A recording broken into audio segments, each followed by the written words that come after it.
Hey, what's up everybody? It's Andre with AndreReese.Biz. All right guys, as I said once, I've said twice, I've said 3 times. I'm your favorite cyclecaster out here. And these RVA streets, as far as I know, I might be the only one. So I'm here to drop a few game nuggets on you guys today and talk about various topics, as I always do. So let's see what we're going to talk about today. 4 topics today. I'm going to talk about tornado interceptors, specifically this guy Reed Timmer. Man, this brother is off the hook. I'm going to talk about how to establish business credit and what I end up doing to be able to get it done. And right now, the stock market, I'm telling you guys, it is at an all-time high. And the last thing I'll talk about, of course, can't let this go too much longer. We'll talk about the giant banana in the sky. I'm DJ Black Banana, and the other banana in the sky is Spirit Airlines. So here we go. Let's go ahead and get started. You can hear the chimes right there in the background from the church. So it is all good down here. I'm out late today. It's about 6. I had to make a decision if I was going to ride my bike today or if I was going to go to the ball game. So Boobay's out of town and I'm kicking it by myself. I got to keep myself busy, got to keep myself occupied. So if I end up going to the game tonight to watch it, like I said, the Richmond Flying Squirrels are doing incredible right now. If I would have went to the game, I would have been able to get something to eat there tonight. And I did something on Monday. I went with a bike group, and then afterwards we went down the street to Stella's and we got something to eat down there. So I got food at home. I'll go ahead and work on that. So it is all good. It's about 70 degrees out here right now. And it was raining earlier this morning, pretty decent. I was gonna actually get up and go ride this morning. It was supposed to rain tonight, but the forecast flipped. So a brother sat it out and got a bunch of work taken care of. And here we are. We're out here in the evening trying to make this happen and definitely enjoying these RVA streets and riding out here. So let's go ahead and jump into the first topic. Let's talk about tornado interceptors, specifically this cat, Reed Timmer. I'll tell you, if you guys don't know what tornado intercepting is, it's when you literally, so we're all familiar with it, when if you live in Tornado Alley in the middle of the country where the conditions are just right, where the cold and the warm air combine and they can collide, and they end up creating supercells and vortex, and then the next thing you know, you got a tornado on the ground. So there's this one guy, Reed Timmer, and I think you guys are all pretty much familiar with him. He has, is it the Dominator? That is, I think it's the Dominator 2 now. I don't remember what the name of it is. But what he does is he built this car, and I think it's like an SUV, and he's designed this vehicle to ride, to essentially chase tornadoes and get in the path and have the tornado hit his car. So, and I'll tell you, I've been watching Reed years and years ago on the, how you doing? Hey. On the Weather Channel. And I don't remember what it was, Storm Chasers or something is what it was called. I pretty much watched every one of those. And it's a really fascinating thing. So this vehicle that he has, it's designed to, get hit by the tornado. And it has ground effects on it, or front skirts, side skirts. That way it can hug the ground. The suspension drops on it. That way there's not a vacuum net gets created, or no wind gets up underneath the vehicle and causes it to float away. And he also has hydraulic spikes that he'll use to drop directly into the ground to be able to stabilize himself. And so this guy, they say that he's intercepted almost 1,000 tornadoes in his career. And I know he's also doing now where some of the most recent hurricanes that were coming through, he would calculate where the eye was going to come, the eye wall, and then he would go right there to where it was. And so I think he's intercepted 30 or 40 hurricanes, but the majority of his guts and glory comes from. What's up, my man? How you doing? Doing good, man. All right, all right. Yeah, you too, baby. All right, so yeah, so he has his main glory and fame comes from intercepting these tornadoes. And he's been in everything from an F1 tornado up to an F5. And his vehicle is reinforced. The windows on it are reinforced. He's got Kevlar, multiple levels of bulletproof glass, and other metals that are on this car. This thing is just like a monstrosity that runs around. And he's got a whole team of people with him that ultimately chase these tornadoes with him. You know, so, and I'll tell you, it is incredible to watch him do what he does. And he's in his element, and every tornado that he gets into, it sounds like it's his first one. And he gets some incredible shots. You can see a lot of times a tornado rolling up on him, and then it hits his vehicle. Everything goes to blackout conditions, and then you can see the tornado, you know, roll over him, which is really, really cool. So, yeah, man. And so I say all this to say, you know, the reason why he does all this is so he can gather data and use it to help come up with a way to be able to better forecast these supercells and tornadoes and things on the ground. And his claim to fame, and actually he's Dr. Reed Timmer, and he's got a PhD. So, you know, he went through a defensible dissertation and all that. And so I think he spent 15 years in total getting his bachelor's degree and PhD from the University of Oklahoma in meteorology. And part of his defensible project, his thesis, was you know, being able to break down the data that comes out of these storms, and you know, being able to determine how you can interpret that and use that for forecasting. And he's also one of the first people to it's either to put probes in a tornado or get intercepted by a tornado. I don't remember which one it is, but he's got definitely some stuff that he's done which are first in this line of business, so to speak. And like I said, it's really amazing to watch him do what he does. And I think he graduated with his PhD back in 2015. So he is, you know, 10 years later, he's still going strong at this. And so I don't know if he has kids or a wife. Probably assume that he does. You never know. But he puts his life on the line all the time to be able to try to get this information and get this data. And over time, he's made improvements to his rig. So I think this is the second version of the Dominator. I think it's the Dominator 2. And the Dominator 1 was the one that he kind of tweaked over time and tried to make it so that he can do what he does right now. So, and what's the point of all this? And so he's got millions of people that follow him on TikTok. He's got millions of people that follow him on YouTube, you know, Instagram, all that.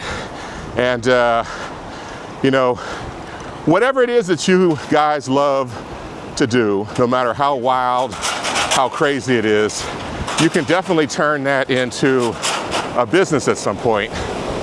And document your daily journey and be able to earn income, revenue, become a subject matter expert, you know, and do something that just completely wows individuals.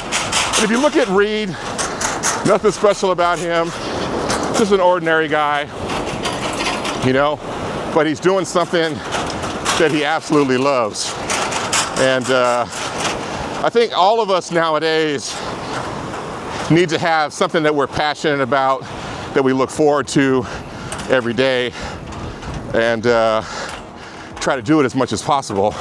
And if you can turn that into a business, you know, like Reed has, and have teams of people that also, you know, support you, that is definitely the way to go. So my hat's off to Reed Timmer. I used to follow him big time before. Like I said, probably in the last 2 or 3 months or so, he's been really heavy on my timeline, you know, and I got a lot of stuff now. I think there's another one too. I think it's the TIV, I don't remember what it was, but there was a movie or a documentary that a filmmaker, you know, I think he used the IMAX camera to document, you know, tornado intercepts and all that. And once he got done, this one has like a turd on top of it.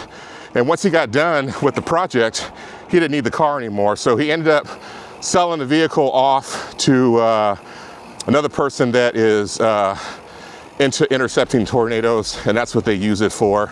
So those are probably the two main vehicles out there right now that are driving deep into, you know, what's happening and what's going on out here in the tornado intercept and chase world. So like I said, I encourage you guys, if you get a chance to, check out Reed. The brother is wild and crazy, and let this be something that encourages you to try to do something new and unique that can definitely inspire other folks. So that's it, guys. That's enough talking about Reed Timmer. So what are we going to talk about now? Okay, here we go. All right, so I'm going to ride down here. From my understanding, there's like a installation out here of art, so we'll drive by that and take a look at it real quick. We've never gone this way on one of my cyclecasts. So let's go ahead and talk about business credit.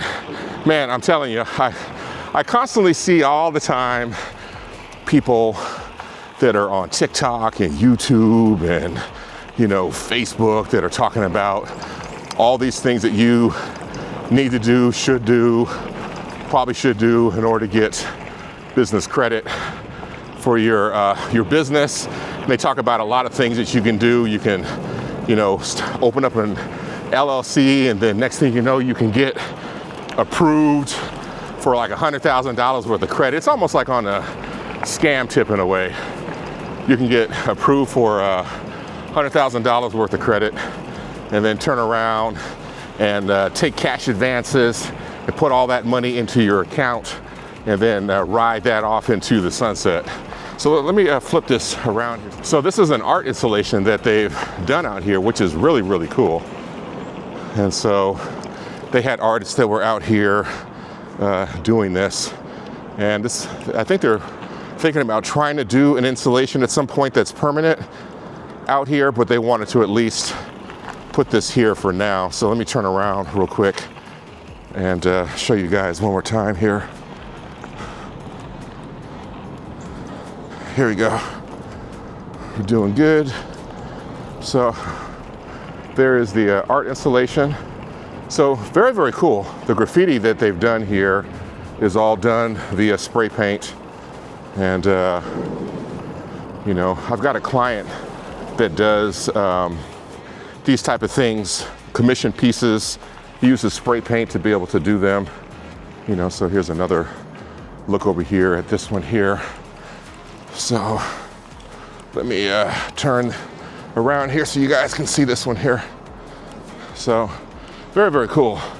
You know, so definitely every artist is always trying to find a place where they can do what they need to do. And really glad that these guys found a spot that is more than happy to host what they've done here. So back to the credit. So like I said, a lot of what I see is kind of on the scam tip in a way, where it's like, get this money, drain it, and walk away and like bankrupt these companies and take the money and you're good to go. And so this is the thing. The majority of companies nowadays, you know, even if you have an LLC, you know, if it's like a single member or something like that, it's essentially you. You can get an EIN number and all that kind of stuff, but it's essentially you. And if you're Google or Microsoft or Apple or Nvidia, you can go to Bank of America and say, hey, I want to get some credit. And they'll be like, sure. How much? What do you need? And then how soon do you want us to get it to you? They're not tripping at all because the individuals have a credit score, as we know, and businesses also have a credit score as well. And those businesses are well financed with tons of cash and capital and credit history and all that kind of stuff. So you can literally, you know, Tim Cook can walk into a bank and get a line of credit for Apple, and it doesn't have to, in no kind of way does he have to guarantee it. And so the difference is, if you're just an individual that has a business that has no history, then all of a sudden you want to turn around and go get some credit. You know, there's no way in the world any bank is going to give you credit when you have no credit and you just have a shell of a company, an LLC or whatever type of structure you have. They're going to require somebody in that company to put themselves on the line for the debt. So they might issue the debt to the business, but if the business doesn't pay, they're going to turn around and come after the person that signed for it, you know. And so me, myself, when I had my Schedule C businesses, I got credit in the name of my business that I had. No big deal. And you know, the credit card would be issued to me. How you doing? I get the credit card, I do what I need to do, and you know, the bill came to the company. How you doing? I would turn around and pay it, you know, whatever, you know, and you know, so what ended up happening was, when I ended up getting my LLC and I set it up as a single member LLC, and then I did the election to make it an S Corp. So now the business stands on its own. So it's got to file its own tax return. The results of it feeds down to my personal return. All good. It's just a standard structure and standard feature. But what ended up happening was, I wanted to establish credit for my business. And so the first thing I did was I looked around and figured out where to set up my bank account. And so I went through the procedure of getting that set up. You know, they wanted to run my credit and check that I was okay, that I wasn't a scammer and all that. And once that was all done, you know, I'm a signer on the account. Everything that happens now is based on my company. And so I wanted to go and get credit established. And so what I ended up doing was, I got my bank account set up and I let my company run for about 6 months. I had a history. It might have been 6 or 9 months, somewhere in there. I got it set up. I think I started in November, and so I think I got it set up the first credit after tax season was over. So it was probably about 6 months or so was a window. And what I ended up doing was, they have credit cards, they have charge cards. And so I ended up going to Divvy Bank, and they ran my business. They looked at the business credit. They wanted to have information on, you know, the EIN number. They wanted to basically back check and backfill. They wanted to see all my incorporation documents, all that stuff, you know, no big deal. So I had all that stuff, sent it to them. And then they ended up approving me for a $5,000 charge card. And so difference between charge card and credit card is whatever I charged on that business. You know, if you have a credit card, you can make minimum payments till you pay it off. If you have a charge card, like the old-fashioned American Express cards used to be, if whatever you charge, you had to pay it off at the end of the month. And so and what I ended up doing was, I ended up setting up a profile on, what's that, Dun & Bradstreet, and made sure that was cool. And I turned around and used this card for like 6 months. So my original goal before was I wanted to get that American Express Platinum card. You know, that's like $600 a year, and it gives you like lounge access and all these different points and everything. So that was kind of what my goal was. And so American Express was sending me stuff for my business to go ahead and start and get set up, but I was like, no, let me just make sure I'm cool. So I ended up rolling with the Divvy card for like 6 months, maybe close to a year or whatever it was. And once I got to that particular point, I had credit established against my business name that was reporting on the business credit reports. And I went ahead and I applied for, so I figured the American Express card was going to be super elite. So I ended up applying for a American Express, just a regular card through, who did I apply for? It was through, it was the American Express Amazon card is what it was. And I think I ended up doing it, I opened up an Amazon business account, which is what I use mostly now. I have a personal one also. And then with that, I applied for the card, and they turned around and they approved me. And I think they gave me like 10 grand is what it was. The brother was happy, you know, so I got $10,000 on the Amazon Amex, and a brother was good to go. And so I hung on to that card for like another 6 months or so. And I said, you know what? The goal is, my business is with American Express, and the goal is to get that other card. And so I'm gonna go ahead and use the Amazon card for buying Amazon stuff as much as possible. That way it builds up credit for my business and all good. But in the meantime, what ended up happening was I decided that I no longer wanted the American Express card, because I already had a Citibank card that was personal that gave me like crazy miles and stuff. And we started to consolidate our travel with American Airlines because of all the points and the multipliers, and I had status and all that with them. So I decided to no longer go for the American Express card. So I ended up going for a credit card, a business credit card only from Citibank. I think I paid like $99 a year for it. Applied for that, and like within seconds, I was approved. You know, and so I think that card, I think I have like a $13,000 limit on it. And then since then, American Express has increased the credit line on the other card, I think up to like 30 grand or something like that. So at this point now, I've got $40,000 worth of credit for my business that's 100% legitimate. And if I wanted to go out at this point, and like I said, right behind you, right behind you. And if I wanted to go to a dealership and buy a car, I can have the credit be ran in the business and not have to worry about it at all. So that's kind of what my progression was.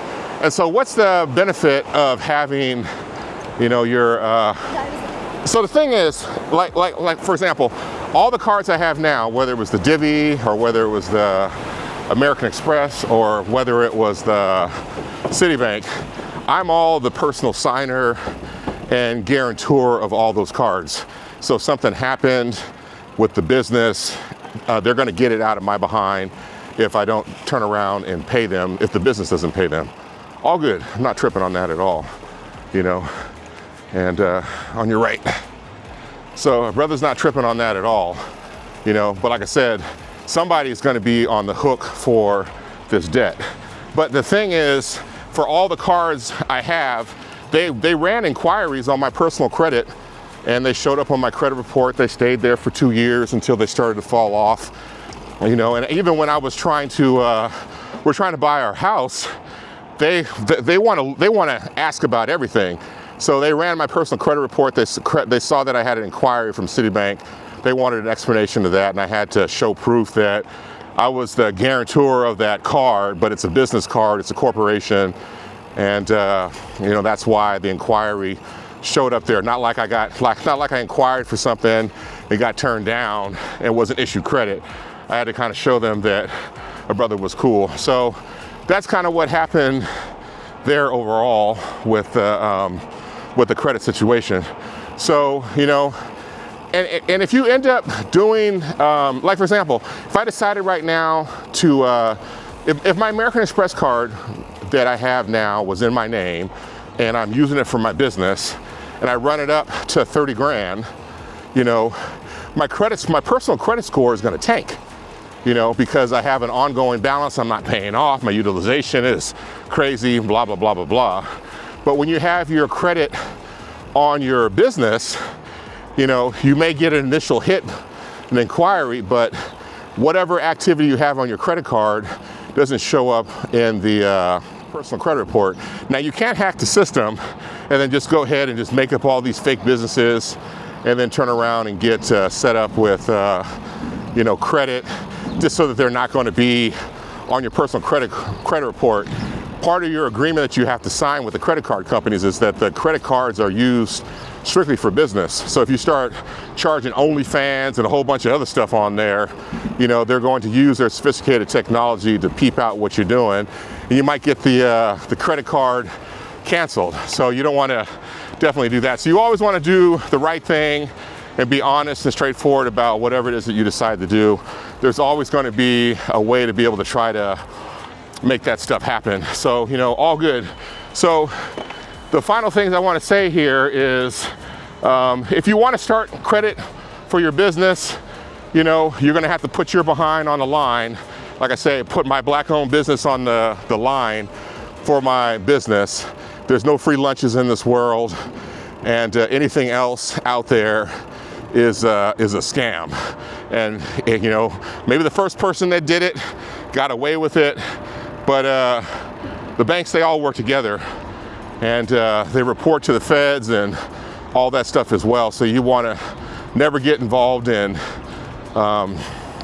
interstate fraud and everything else that kind of goes along with that. So, you know, that's kind of what my journey is there to get to the point where I had credit for my business. And if you want to talk about it, you know, reach out to me, book a consultation if you're not a current client, $195 for about an hour, and we can go through everything in detail, you know, for sure. So let's go ahead and jump into the next topic that we're going to talk about today. So let me get myself situated here. All right, so let's talk about the stock market right now. Man, the stock market is at all-time highs again. And roughly about this time last year, maybe short of that, the market took a really, really big dump.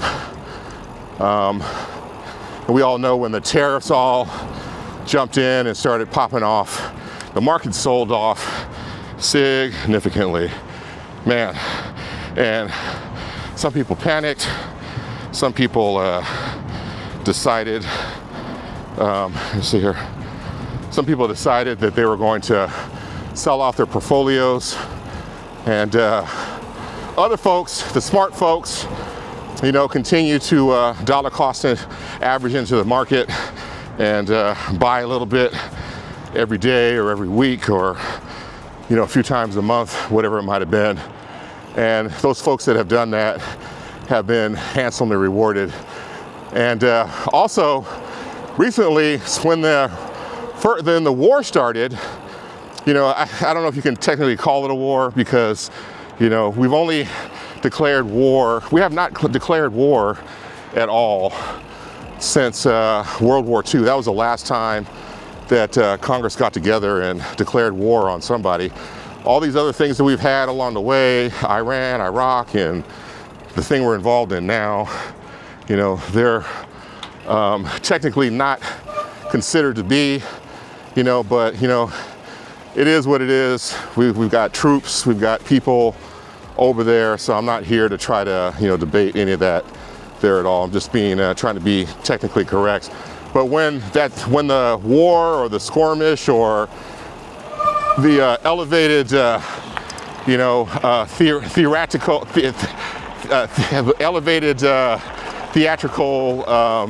skirmish began to take place, the market was almost about a year from the prior sell-off that happened, you know, and the market went down, down, down, down, down, down, down, and a lot of folks, you know, I saw a number of people that are on the extreme side of the blue team. They were talking about how this was all orchestrated and, you know, money's being taken from the common man and all those other kind of things. You know, I get it, I understand the thoughts behind it, you know, but pretty much anybody that has a pension, anybody that has a retirement vehicle, you know, 401k, 457, you know, they have one of those timed investments that change over time as you get close to retirement. If you have the Roth or a traditional IRA, whatever your, you know, solo 401k, most likely you are invested in the market, you know, and you know, and so pretty much there's not really like, for example, like I remember you know, being involved doing a lot of government auditing stuff for the, you know, government agencies and stuff like that, looking at their stuff. And they all, I mean, you can go to CalPERS or CalSTRS, you can see their investment portfolio, you can see all the companies that they invest in order to be able to get a return to be able to pay folks the pensions, you know. And they're trying to bet on the market going up as much as possible. That way they don't have to really put anything into the account and they can make all the pension payments, you know. All good, it is what it is, you know. And so when this recent sell-off occurred, I know a lot of people jumped in and they started buying, and since then now, once the even though things are still dragging out, the market is still carrying on, and the stock market is a really good barometer for how those that had the resources, you know, to start businesses or to invest or, you know, whatever it might be, how they're really thinking, and hedge funds, etc. And as it stands right now, like I said last time about a year ago, they don't care, you know. So the market right now continues to roar to all-time highs, and you know, so this is my point here. And so regardless of what happens in the world, at some point we all are going to need money to retire, you know, and you're going to have to figure out, you know, a way that you can earn enough money to be able to invest it, and then hopefully it stays in the system long enough where over time, when you finally get ready to, you know, retire, you have a significant amount of change that you can live on. And this is never investment advice. I'm never telling you guys what to invest in or not, but there's a number of different things that I keep an eye on. And so in the last year, the S&P 500 has gone up roughly 32%. So normally on average, it goes up about 8 to 12, somewhere in there. But for the 1 year period from the low of where the tariffs were talked about and brought in, that's where the market is right now. And then of course we know AI is another thing right now that is very, very major. And the more people talk about AI, the more people on the opposite side say the bubble, the bubble, the bubble. And like I said, this is never advice. I'm not telling you what you should invest in. But in 1 year, NVIDIA is up 85%. So very, very crazy. And if you take a look at something like VGT, like I said, I'm not telling you what to invest in. These are just a few that I keep an eye on. They kind of represent the broader spectrum. VGT would be it's very heavily tech weighted. And in the last year, VGT is up about 58%. Some crazy returns. And the other big one is the one I call shaking my head. I'm always shaking my head with this one. It's ticker symbol SMH, you know. And in the last year, I think SMH is up, the 1 year period. SMH is up 156%. And what is SMH? SMH is ETF, low cost ETF, and it's I think Van Eck is the company. And what they essentially do is they invest in chips and chip infrastructures. So all the companies that make chips, because pretty much no matter what's happening with AI right now, or whether they're going to build robots or whatever, all the stuff has to work off of chips. And so they are responsible for, you know, creating an ETF that tracks the usage of chips being built. They also deal with the companies that make the equipment to make chips. You know, they're all in there. You know, so and I know there's other ones right now like ScanDisk. It's up like 1,000+% in a year because there's such a memory shortage right now. A lot of these things can be in bubble territory, but if you have the length of time to kind of ride things out, these are always, no matter what you invest in, you know, hopefully you'll end up being able to get a decent return, you know, on it. So here we are, about a year after the big calamity and another big sell-off with the recent thing with the, we'll just call it the war or the skirmish over in the Middle East. And the market is at all-time highs. So what's the point here of all this?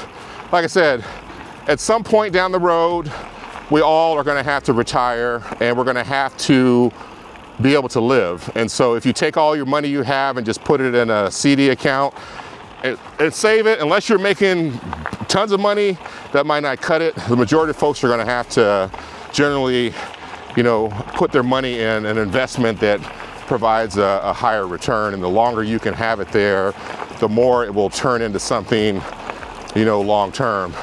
And if you're concerned about the world, and there's always conscious stuff out there that you can invest in. You know, they have ones that don't involve ETFs that don't have tobacco products in them. They don't have, you know, alcohol and other things that you know, are more conscious and stuff. So there's always things that you can invest in. It's up to you to determine, you know, what they are. Talk to somebody that's responsible, that knows what's going on, and can give you some guidance. That way, in the end, when these kind of things have happened, as you figure right now, the benchmark is the S&P 500. That's what everybody competes against. And what is it? It's up, what, 32%? I think it was in a year. Let's see here. Yep, up 32% in a year. So that's like the what everybody pretty much tries to compete against. So take that into consideration, and you know, If you are in the market, congratulations. If you're not in the market at all, don't let your feelings about other things prevent you from one day in the future being able to take care of yourself in a time where you might not be able to work as much. Because in the end, if you don't take care of yourself, nobody's gonna come and save you when it's time. You know, so just think about that, take that into consideration. If you ever want to talk about this kind of stuff, I talk about investments with a lot of my clients all the time. And you know, other ones that don't know what they're doing, I will let them know the overview of the market. I don't make recommendations. I never tell you what you should invest in and what you shouldn't invest in. You know, I'm not a financial advisor in any kind of way, so don't listen to anything that I said. This is just for educational purposes only. You know, so all good. All right, so let's get into the final discussion here. The final talk we're going to talk about today is Spirit Airlines. So, man, got to talk about Spirit Airlines, the big banana in the sky. I'm DJ Black Banana, and they're the big banana that flies around in the sky. So, man, a lot of folks right now are heartbroken because Spirit Airlines is effectively gone. And so if you're not familiar with Spirit Airlines, they are a low-cost carrier, and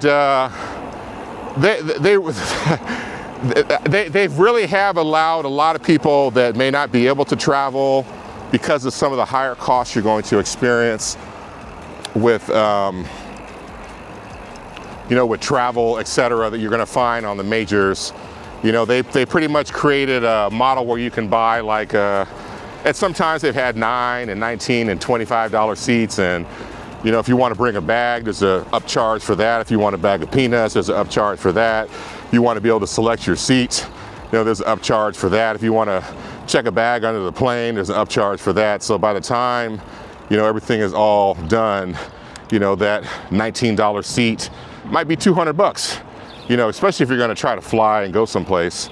And we're all familiar with, you know, TikTok and Instagram and Facebook and all of the different things that you're going to see with the fights and the ruckus that is taking place on the planes and in the boarding gates at the baggage pickup. You know, there's a certain amount of entertainment value that folks have gotten for years. And so a lot of people refuse to fly Spirit Airlines. All good. I've only flown on them one time. Me and Marilyn flew them once. So we were actually going to take a cruise and out of, I think, Fort Lauderdale. And at the time, we saw that I don't think I was as embedded with American as I am right now. So with American now, if I need to book a flight someplace, I'm going on American regardless, unless they don't fly to where I'm going, you know. And so we saw a fairly decent deal on Spirit. It was a direct flight. With anything American, we always have to fly into CLT or to a hub, you know. And I was like, hey, baby, you want to give it a shot? And she was like, yeah, let's do it. I think she might have taken Spirit before in the past, but I never had. And I think at one point, they pretty much had a lot older planes. They started to upgrade those. And one of the features that they added was like the, wasn't necessarily first class. It was like the really big ass seats up front. I don't know what it was that they called them. But so when we ended up taking Spirit, we ended up booking 2 of the big ass seats up front. So we got to get on the plane first and look, I mean, it would be equivalent to their business class. We got to look at everybody coming on the plane. How you doing? and look them in the eyes and say, you know, hey, you need to learn to make better choices. You can sit up here also as well. You know, just joking about that, but, you know, so, and we ended up flying down to Miami. I don't know if we got some snacks or we bought some snacks. So I was used to flying Breeze, and so on Breeze they gave you snacks if you flew up front, and then they're 2x2s. I think they did the same thing on Breeze. So we got like all kinds of snacks and all kinds of drinks and all that whole thing. And then we made it down to the gate, no problem at all. They landed the big, beautiful banana, and it was all good. And so we ended up flying them back home from Miami direct back to Richmond, and it was all good. We had no problems, we had no issues. Now, did I take them any more after that? No, I didn't. There's a train rolling through. Is that yeah, that's a coal train headed back, empty. It's booking it. And so we ended up taking them back to Richmond, landed, no issues, no problem, got off the plane. I think I even, you know, had a little small campaign on social media about it, you know, what we ended up doing. So like I said, for what it is and for what it was, it definitely worked. And, you know, very, very sad to see them go. So of course, this issue of them shutting down has gotten to be very political. You know, the blue team is blaming the red team, and the red team is, you know, blaming the blue team. And, you know, the problem is, you know, the airline business is a very difficult business. And the margins, if you're lucky to turn like 1 or 2% profit, you are doing really, really, really good. And the majority of airlines, you know, their value that they have is not in the, because most of the planes are leased, they don't own them. They got to pay for the maintenance, and all the employees and the pilots are very expensive, and the flight attendants, all that, plus the gate fees. Every time a plane lands, it takes off, and then the fuel. So the majority of the big carriers like American, United, you know, Delta, the value in their company is all in the loyalty plan. You know, so people like me that have a credit card, and I charge everything that I can charge onto the card. And so they give me miles, there's mile bonuses. If I book certain hotels, I can get like a multiplier of 10 miles for every $1 I spent, plus there might be bonuses there. I mean, I booked hotels before for, you know, 2 days, you know, like a Friday and a Saturday, and leave on Sunday, and gotten them almost 20,000 miles, you know, because of all the bonus foolery and stuff. And so that's where their value is in those plans. How you doing, man? Is in their frequent flyer plans. And you can search on YouTube, and you can see tons of stuff that talk about where the value of the airlines all come from. And you know, their partners have to buy miles from them, you know, and then on every transaction that takes place, they probably charge between 2 and 3% of every $1 that's spent, you know, on their card. Plus they got interest and all that as well that they end up getting, and annual fees. Like on my one on my one American card, I think my fee is like $600 a year for it, to give me lounge access and all the other benefits that I get from it. It's all highly well worth it. And so, like I said, flying on the plane is just really a small part of it. And you know, Spirit has been around, I think, since 1982. They were a different airline at one point, and then they changed names to Spirit, and then they've tried to make a go at it. And you know, and they were having problems before under the Biden administration. And people right now will throw up, you know, gang signs and say, hey, you know, they didn't want to let them merge at the time with Frontier or with JetBlue to try to save them because it was going to cause, you know, a problem with fares, which is true because low-cost carriers like, you know, Breeze and Frontier and Spirit Airlines, you know, when they come into an airport and they offer lower fares, it does cause the majors to lower their prices. So I get that. But at the same time also too, by denying them the fact that they can't merge and they're hemorrhaging and not making it, you know, it's just one of those things where it's kind of like a catch-22. They have created themselves a space where they're known for low-cost flights, and they try to nickel and dime their way out of it. Over time, people will learn how to game the system and figure out a way to be able to fly for 25 bucks. They got to wear like 8 or 9 layers of clothes, you know, kind of thing. And so there's tons of videos. So in the long run, no matter what your business is, you got to make a profit. And if you can't make a profit, it's only a matter of time before it's done and you're done. And just like you have companies, like the consumer now, they're so used to getting free delivery. And I got stuff that's up on Amazon, not on Amazon, on eBay, that somebody, I might have it listed for like $100 and somebody might come on and offer me like $6 for it.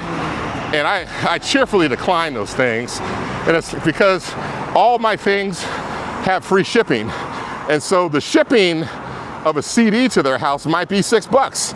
So in the end, I don't make any money at all. But the consumers are so used to, you know, not having to pay for costs that are actually costs, you know. And so is it something that they could have righted and fixed? I'm quite sure they tried to do everything that they could. They flipped and flopped out CEOs and, you know, all that kind of stuff. But in the end, it wasn't going to happen. And they came to the Trump administration and tried to get a $500 million stay afloat loan. They looked at the numbers and they were like, it's just a matter of time before you guys go under. You know, so they opted not to allow them to continue. So in the end, however you want to look at it, folks now are saying that the Trump administration cost 17,000 jobs. You know, you can also say at the same time that by not allowing them to merge, you know, 3 years ago under Biden, we got to the point where we are right now. You know, so my heart goes out to all the employees and all the families of people that were affected by this. And in the end, was there a way to have made this work forever? Probably not. Like I said, the airlines are one of the most difficult businesses out there to be able to try to run.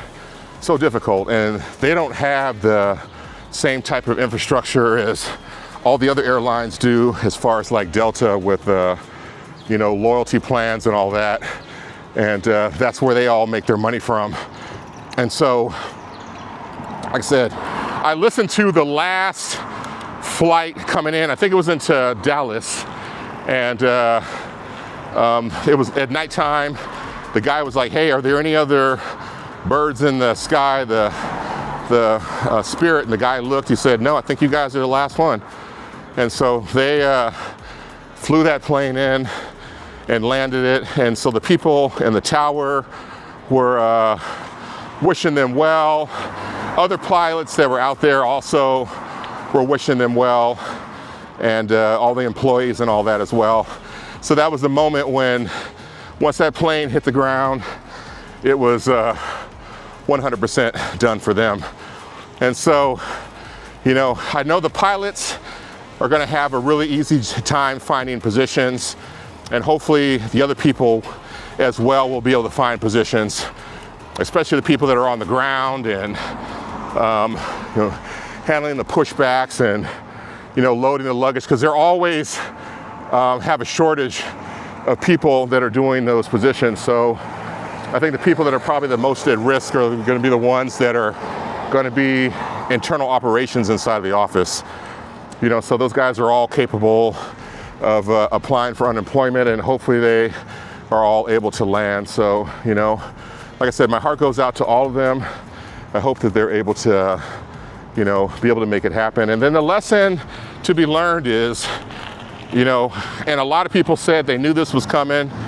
And so it's one of those things where you got to make sure, just like what happened with the TSAs, you know, they were out of work.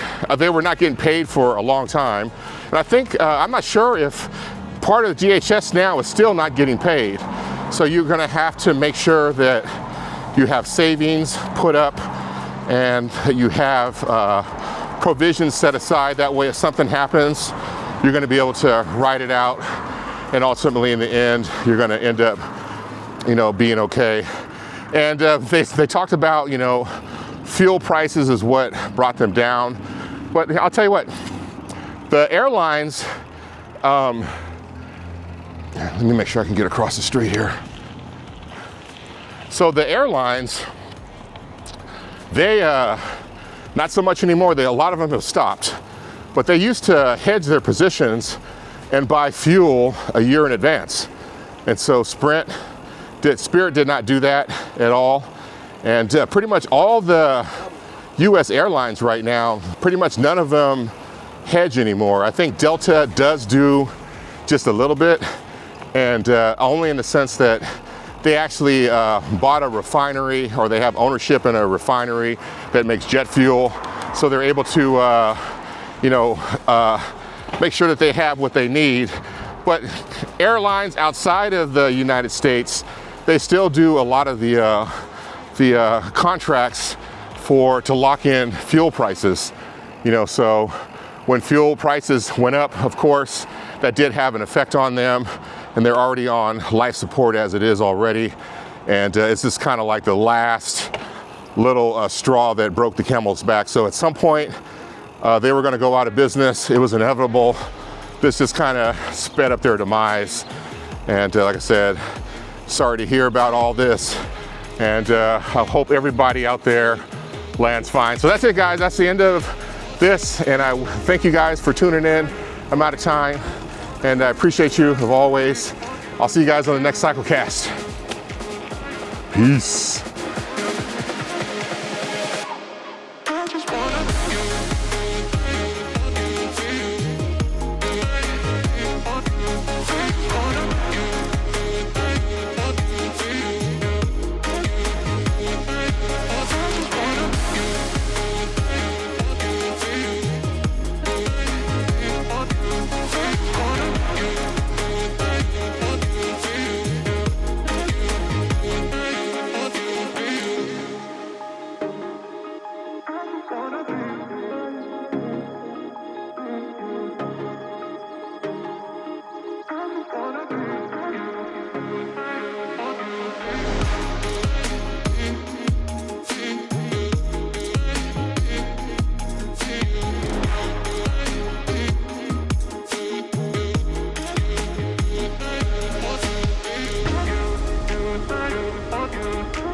In my life. Oh, shit. Okay, my brother fell. This is black ice. Okay. All right, I'm okay. All systems check. All right, I'm good. So let me just penguin it.